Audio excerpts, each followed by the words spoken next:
Hello నమస్తే. Welcome to మీ Manasa kitchen. అందరు ఎట్లున్నారు? బాగున్నారా? సో నేనైతే ఇవాళ వెజ్ హలీం రెసిపీ చూపిస్తున్నా. ఎస్, మీరు వింటుంది కరెక్టే, వెజ్ హలీం. మీరు చికెన్ హలీం తినుంటారు, మటన్ హలీం తినుంటారు. సో ఈ రంజాన్ స్పెషల్ నాన్ వెజ్ తినని వాళ్ళకి ఇలా అయితే ట్రై చేయండి. ఇది మీకు చాలా మంచి రెసిపీ. మీరు హలీం మిస్ అవ్వకుండా ఉంటారు. సో ఇలా అయితే చేసుకొని తినండి. సింపుల్ ఇంగ్రీడియంట్సే యూజ్ చేస్తాం. నేనైతే అక్కడ సోయా ఒక 5 మినిట్స్ బాయిల్ చేసుకొని పక్కకు పెట్టుకున్నా. ఇక్కడ నేను బ్రౌన్ ఆనియన్స్ కోసం ప్యాన్లోకి ఆయిల్ తీసుకొని బ్రౌన్ ఆనియన్స్ కోసం ఒక 2 పెద్ద సైజు ఆనియన్స్ అయితే నిలువుగా కట్ చేసుకొని వేసుకుంటున్నా. ఇవి మనం మీడియం ఫ్లేమ్లో వేయించుకోవాలి. ఒక చిటికెడంత ఉప్పు వేస్తే మనకి తొందరగా ఫ్రై అయిపోతాయి. ఈ వెజ్ హలీం అయితే చాలా టేస్టీగా ఉంది. చికెన్ హలీం లానే ఉంటుంది సేమ్. చికెన్ హలీంకి ఏ మాత్రం తీసిపోదు. సో మనం ఆనియన్స్ వేగేలోపు మిక్సీ అయితే పట్టుకుందాం పప్పులన్నీ. ఇక్కడ నేను శనగపప్పు, మినపప్పు, కందిపప్పు అండ్ పెసరపప్పు అయితే వేసుకున్నా. మీ దగ్గర ఎర్రపప్పు, మైసూర్పప్పు ఉంటే అది కూడా వేసుకోండి. అలాగే గరం మసాలా ఇంగ్రీడియంట్స్ యాలకులు, మిరియాలు అండ్ లవంగం, దాల్చిన చెక్క, స్టార్ పువ్వు అయితే వేసుకున్నా. నా దగ్గర అవైలబుల్గా ఉన్న మసాలాలన్నీ వేసుకున్నా. మిరియాలు 10 నుండి 12 అయితే వేసుకున్నాను. లవంగాలు ఒక 3, దాల్చిన చెక్క ఒకటి, స్టార్ పువ్వు ఒకటి వేసుకున్నాను. మీ దగ్గర తోక మిరియాలు అండ్ గులాబీ రేకులు ఉంటే అవి కూడా వేసుకోండి. ఇక్కడ జీలకర్ర అండ్ సాజీరా, జీడిపప్పు ఒక 10 నుండి 12 వేసుకున్న, బాదం 5 to 6 అయితే వేసుకొని ఇవైతే మిక్సీ పట్టుకోవాలి. బాస్మతి రైస్ కూడా యాడ్ చేసుకోవచ్చు. ఒక చెంచా బాస్మతి రైస్ కూడా మీ దగ్గర ఉంటే అవి కూడా యాడ్ చేసుకొని మిక్సీ అయితే పట్టేసుకొని ఒక గిన్నెలోకి మనం పక్కకు తీసి అయితే పెట్టుకుంటాం. సో చూసారు కదా, ఇలా అయితే పొడి చేసుకొని ఒక గిన్నెలోకి పక్కకు అయితే తీసి పెట్టుకున్నాం. సో అదే మిక్సీలోకి ఇప్పుడు మనం సోయా అయితే మిక్సీ పట్టుకుందాం.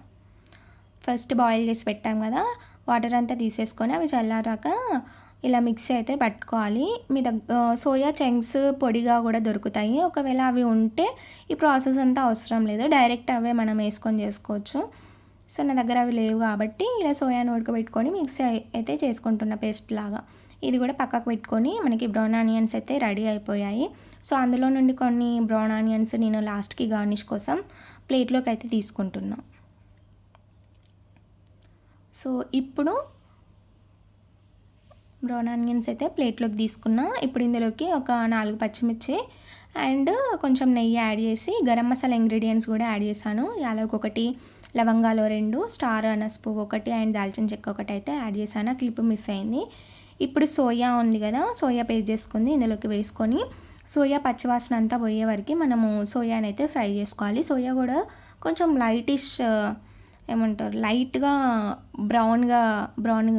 బ్రౌనిష్ కలర్లోకి అయితే రావాలి.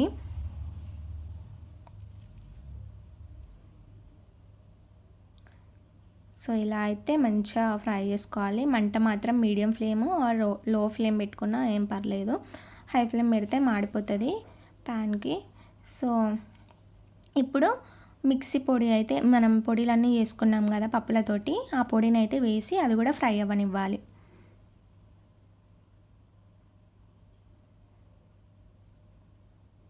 ఇందులోకి నేను ఉప్పు అయితే వేసుకుంటున్నా. ఉప్పు నేను ఒక స్పూను, తర్వాత కొంచెం పావు స్పూన్ అంత వేసాను. ఇక్కడ అల్లం వెల్లుల్లి పేస్ట్ 1.5 స్పూన్ అయితే అల్లం వెల్లుల్లి పేస్ట్ వేసి మంచిగా ఫ్రై చేసుకోవాలి. ఉప్పు అయితే తక్కువగానే వేసుకోండి, 1 స్పూన్ సరిపోద్ది. ఇప్పుడు నాటు రవ్వ, గోధుమ రవ్వ అంటారు కదా, అదైతే నేను ఒక కప్పున్నర తీసుకొని వేసుకుంటున్నా. ఇది కూడా బాగా ఫ్రై అవ్వనివ్వాలి.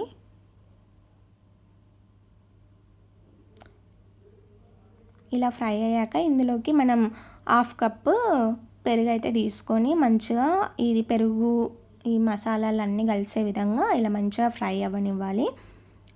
తర్వాత వాటర్ అయితే పోసుకోండి. ఇక్కడ నేను వాటర్ ఒక 2 గ్లాసుల వరకు ఉంటాయి, అంత పోసుకున్నాను.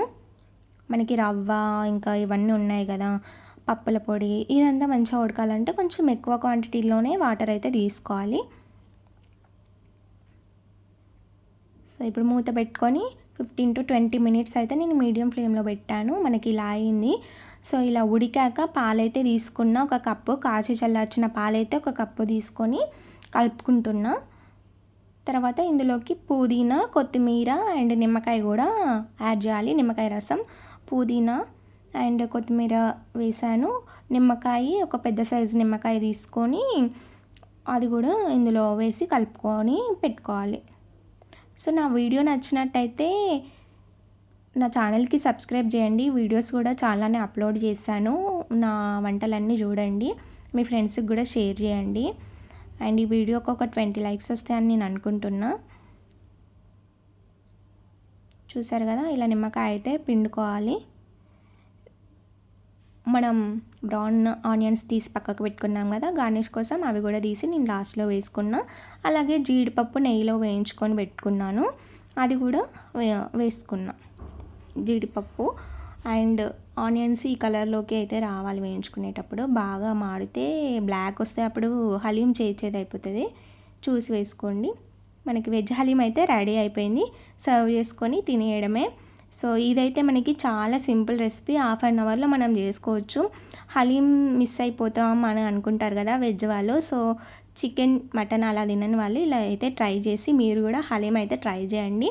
ప్రతి ఒక్కరూ ట్రై చేయవచ్చు, ఇంట్లోనే ఇలా చేసుకోవచ్చు. ఇది చాలా హెల్దీ, మనకి చాలా ప్రోటీన్ కూడా ఇస్తుంది. సో నా ఛానల్కి అయితే సబ్స్క్రైబ్ చేసుకోండి, షేర్ చేయండి. బాయ్.